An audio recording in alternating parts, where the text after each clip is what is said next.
त्याला कळत नाहीये त्याच्या या वागण्याचं मला किती वाईट वाटते।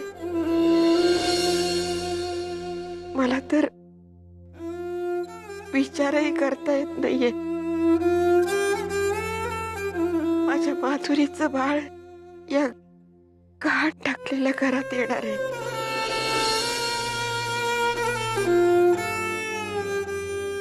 माझ्या चिमणीची पाठवणी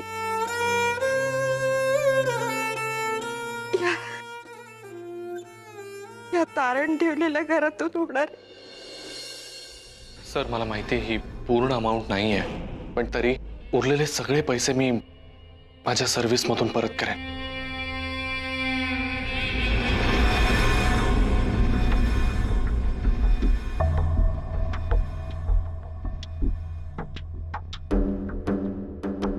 काय गंमत असते ना लाईफ मध्ये अभि, तुझ्याकडे तुझ्या वडिलांकडे पैसे नव्हते म्हणून इतकी मोठी गोष्ट करून त्यांनी तुला हा चेक दिला का? कारण तुला आणि शमिकाला एकमेकाच्या सोबत राहता यावं, तू त्यांच्यापासून दूर जाऊ नयेस म्हणून। स्वयंपाकघर, अंगण, मागची खोली, इथे वावरताना मला उपरेपणा जाणवतो। सारखं वाटत राहत हे घर आता आपलं नाही। अभि माझ्याकडे करोडो रुपये पडलेले आहेत। माझ्या मुलीला काहीतरी वेगळं करून दाखवायचं होतं म्हणून मी तिला माझ्यापासून दूर व्हायला सांगितलं।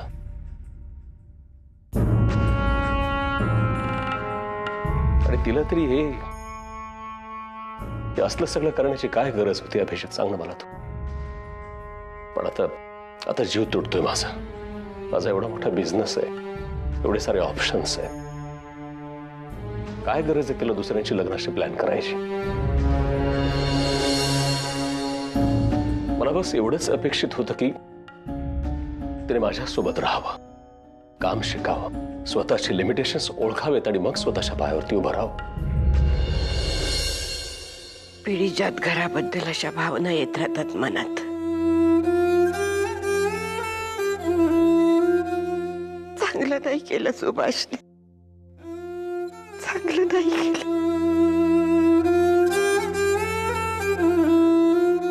याने मोठ्या कष्टाने घर बांधलं होतं, बरं झालं हे नाही राहिले।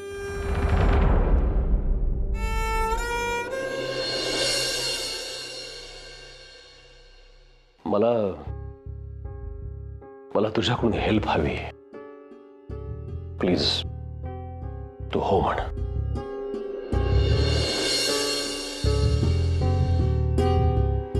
म्हणजे मला माहिती आहे प्रिया खूप हट्टी आहे, जिद्दी आहे, थोडीशी उद्धट पण आहे, चिडकी आहे।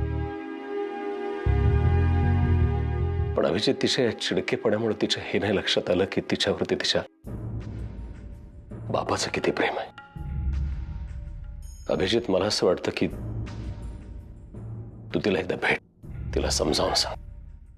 तिला असं वाटतं की वेडिंग प्लॅनिंगच्या दुनियेसारखं बाहेरचं जग खूप सुंदर आहे, छान आहे, ते तसं नाहीये हे तू तिला समजावून सांग। सर मी कारण अभिजित तुला चांगलं माहिती आहे की फॅमिली काय असते।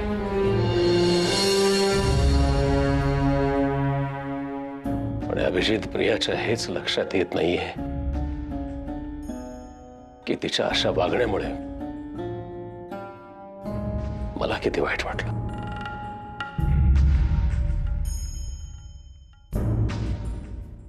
पण आजपर्यंत सुभाषने प्रत्येक वेळी या घराच्या भल्यासाठी निर्णय घेतले होते, मग आज असा हा निर्णय त्याने कुणाच्या भल्यासाठी घेतला? कुणाच्या भल्यासाठी म्हणजे दादा आणि शमिकाच्या भल्यासाठी। म्हणजे शमिकाच्याच भल्यासाठी.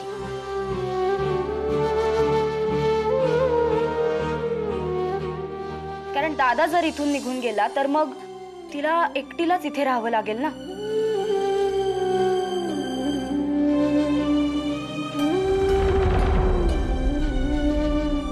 हजार वेळा सांगितलंय आजी, ते कॅलेंडर काढून पहा जरा. 5-6 महिन्यांपूर्वी ती इथे आली ना, तेव्हापासून आपल्या घरात सगळे प्रॉब्लेम्स चालू झाले.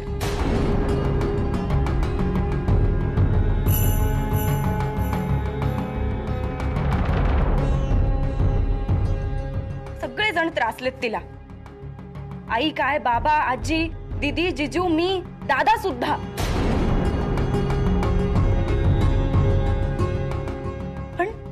पण तरी सुद्धा सगळेजण तिच्या कौतुकात बिझी असतात. काय झालंय सगळ्यांना काही कळतच नाहीये मला. मेघना, कुणाबद्दल चांगलं बोलता येत नसेल ना तर गप्प राहावं माणसानी. आई अगं, लग्न होणार आहे ना तुझं, या रीतीभाती शिकून घे आता, कळलं? कोणाकोणाला रीती शिकवायच्या. सुभाषने चांगलं नाही केलं. अभि आणि शमिका वेगळे होऊ नयेत म्हणून हे घर गहाण टाकलं. नाही, बरं नाही केलं त्याने. सासूबाई, माझाही जीव जळतोय हो, पण काय करणार तुम्हीच सांगा ना.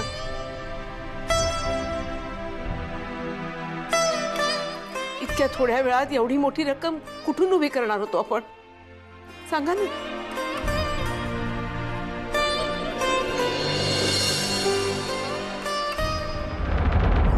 अजितेश, एवढी मोठी रक्कम त्याने कशी उभी केली एवढ्या कमी वेळामध्ये, हा प्रश्न मला सुद्धा सेकंदभर पडला होता. अजितेश, मी जे काही करतोय त्याच्या पाठीमागे कारण आहे हे तुला चांगलं ठाऊक आहे. तुला असं वाटत असेल की मी अभिच्या बाबतीत एवढं सगळं का ताणतोय, पण मला हे अपेक्षित नव्हतं अजितेश की असं काहीतरी घडेल म्हणून. पण मला सुद्धा तपासून पाहायचं होतं तो कोणत्या अडचणीमधून मार्ग काढतो आणि कुठल्या क्षणाला तो संपतो.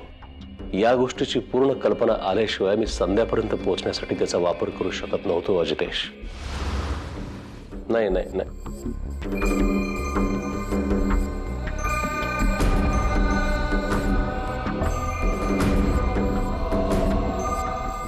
अजितेश, तू एका गोष्टीची मात्र काळजी घे. अभिजितला कुठल्याच परिस्थितीमध्ये कळता कामा नये की मी हे सगळं का करतोय म्हणून. ओके? आणि तसं जर झालं तर भूतकाळातली सगळी भूतं बाहेर येतील. येथे माझ्या मुलीचा माझ्या डोक्याला ताप आहे, पण तिथे सुद्धा मला अभिजितच उपयोगी पडणार आहे.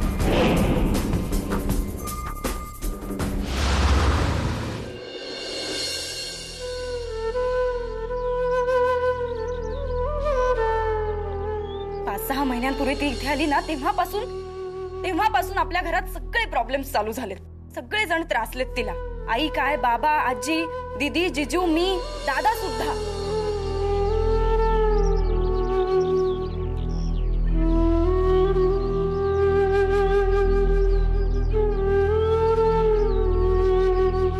वहिनी, काय झालं?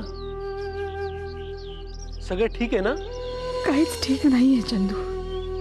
सगळं बिघडलंय. हे सगळं जे काही बिघडलंय ना ते फक्त माझ्यामुळे. मीच कारण आहे सगळ्याला.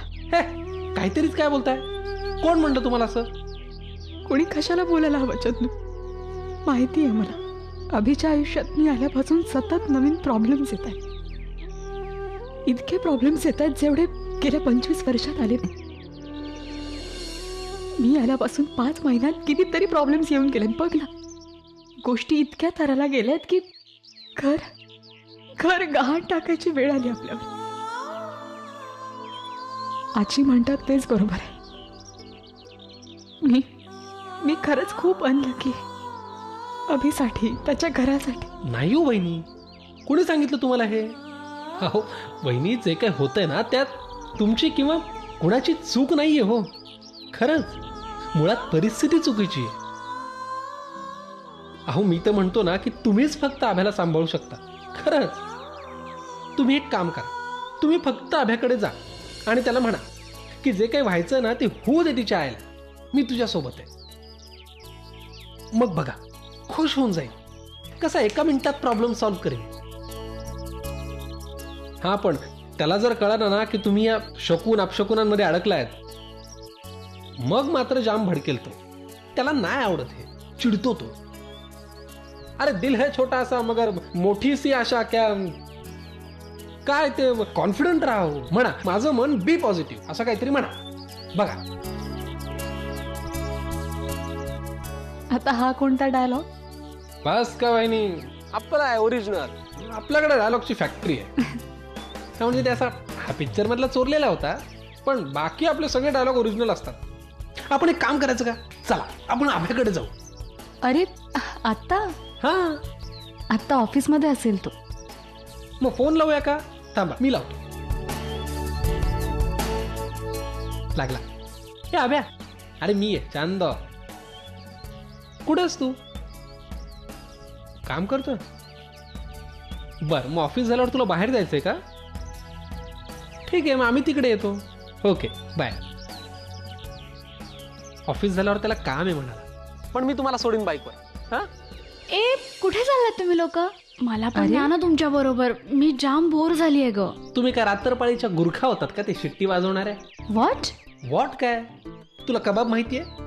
त्याच्यात हड्डी लागली की कसं होतं दाताला, तसं होईल संध्याकाळी तू आलीस तर अभिजित आणि शमिका मध्ये. आता गप्प बसा तू, जस्ट शट अप. ए शमी, ने ना मला पण तुमच्या बरोबर, खरंच खूप कंटाळा आलाय. वहिनी, हिला मराठी कळतं का नाही कळत? चंदू, मी तुला सांगितलं ना नको. अरे बस, किती म्हणता तुम्ही दोघंही. बरं चंदू, मी फोन करते, आपण जाऊया. नक्की. Bye bye. चल रिया.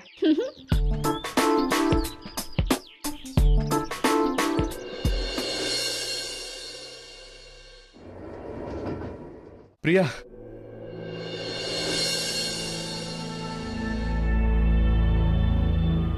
फायनली एक रेस्टॉरंट, एक लगेज शॉप आणि एक मॉल. सगळीकडे मी पोचायच्या आताच गायब व्हायचीस. फायनली भेटलीस, थँक गॉड. मी नव्हतं सांगितलेलं माझा पाठलाग कर म्हणून. आणि हे काय माझ्या मागे मागे फिरतोय? हा, तुला हे समजवायला की तुला नाही, तुम्हाला. कळलं? All right. तुम्हाला हे समजवायला की तुम्ही इंडियात नवीन आहात. तुम्हाला इथल्या एरियाची, इथल्या लोकांची, इथल्या ट्रान्सपोर्टेशनची काहीच माहिती नाहीये. त्यामुळे एखाद्या एकट्या मुलीनं मुंबईमध्ये कामासाठी किंवा असं एकटं फिरणं इज नॉट सेफ. तुम्ही प्लीज घरी परत जा. काय करू मी घरी जाऊन तरी? डॅडना समजवा प्लीज. त्याच्यापेक्षा मी माझं बघून घे, ठीक आहे? हे बघा, मी तुमचा वेलविशर म्हणून सांगतोय. आता माझ्या डॅडीने तुला वकील म्हणून अपॉइंट केलंय का? एकदा ऐकून तरी घ्या ते काय म्हणतात. काही उपयोग नाहीये. लिसन टू मी. त्यांचा जो हट्टीपणा आहे ना, तोच माझ्यात आलाय, आणि तेही तितकेच जिद्दी आहेत. कळलं? एक्सक्यूज मी, परळीला जाण्यासाठी इकडनं ट्रेन मिळेल ना मला? And now what? काय नाही, वरळीला कुठलीच ट्रेन जात नाही. त्याच्यासाठी आधी तुम्हाला दादरला आणि मग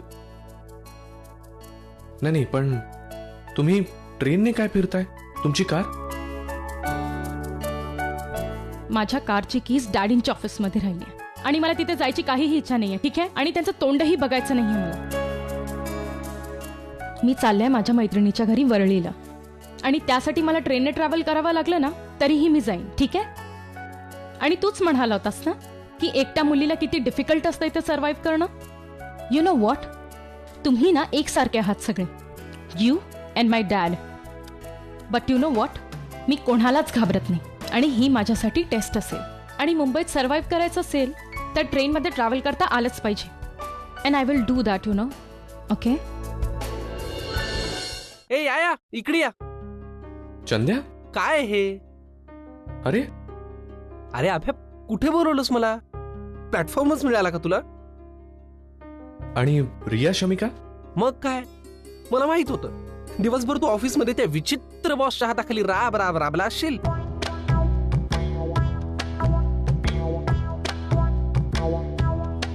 म्हणून मग मी वहिनींना घेऊन सरळ इकडे चालू. हा, आता काही लोक जत्रेला निघाल्यासारखे आलेत आमच्यासोबत. चंदू, बरं ते जाऊ दे, तू इथे काय करतोय? मी जरा माझ्या बॉसच्या मुलीच्या कामासाठी आलो होतो. ओ, प्रिया, मी ओळख करून देतो. हा चंदू, माझा कझिन. प्रिया शमिकाची लहान बहीण. हाय. आणि of course Shamika, my fiancée. Hello. Hi. Oh, she is your girlfriend. हा, क्यूट आहे. तरी हा इतका बोरिंग कसा काय? सॉरी, काही म्हणालात? नो, प्लॅटफॉर्म नंबर 3 वर येणारी लोकल 9 डब्यांची चर्चगेट जाणारी जलद लोकल असून ही बांद्रा, दादर, मुंबई सेंट्रलला थांबेल. हे, Dadar right? She said Dadar. I think मला ही ट्रेन पकडावी लागेल. चला आम्ही पण येतो. अरे पण चंद्या, उशीर झालाय. तुम्हाला घरी नाही जायचं? तुम्ही नाही, आपण सगळेच जातोय मरीन ड्राईव्हला. अरे जरा चेंज. हा, आणि फार उशीरही झालेला नाही. गर्दी नसते या वेळेला. चल चल चल चल चल.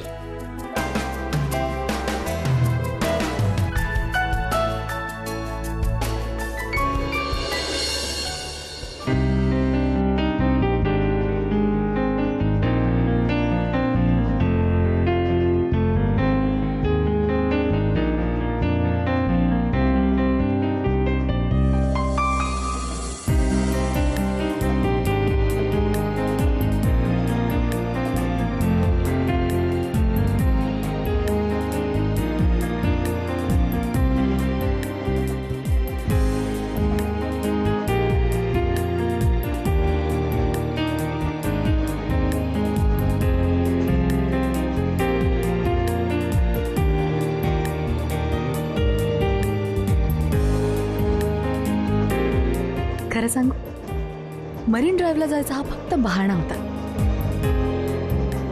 तुला भेटण्यासाठी फक्त, बस. आणि आता तर बरोबर आणखी कोणी असलं तरी फारसा फरक नाही पडत.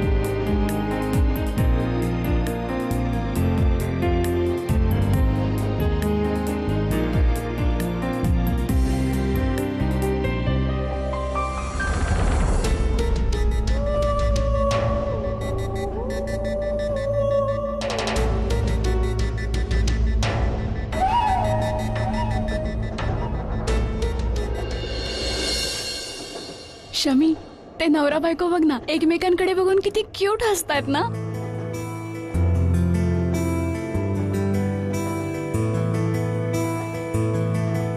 अभि, आपलं असं लग्न कधी होणार रे?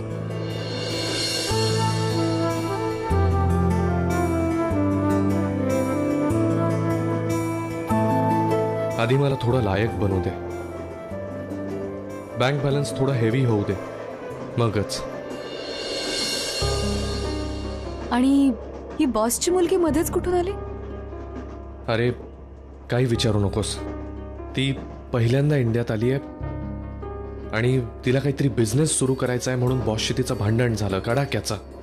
तर बाहेर निघून गेली आणि आता बॉसने मला सांगितलं की तिच्या मागे जाऊन तिला परत घेऊन ये. काय ना एक एक.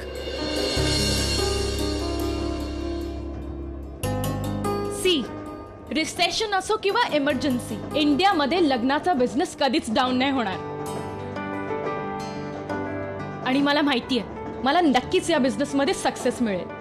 अदरवाइज यू नो व्हॉट, मला लहानपणापासूनच ना लग्न हे फंक्शन म्हणजे खूप आवडत होतं. त्याच्यामध्ये मेहंदी, डेकोरेशन, विदाई. वाव, इट्स सो इंटरेस्टिंग ना. आणि नवरा नवरीचे कपडे, फोटोज, लग्नातलं जेवण, ते पण ना. करेक्ट. यू नो व्हॉट, मला हे सगळं खूप आवडतं. तुमचं जेव्हा लग्न होईल ना, तेव्हा तुमचं वेडिंग मीच प्लॅन करणार.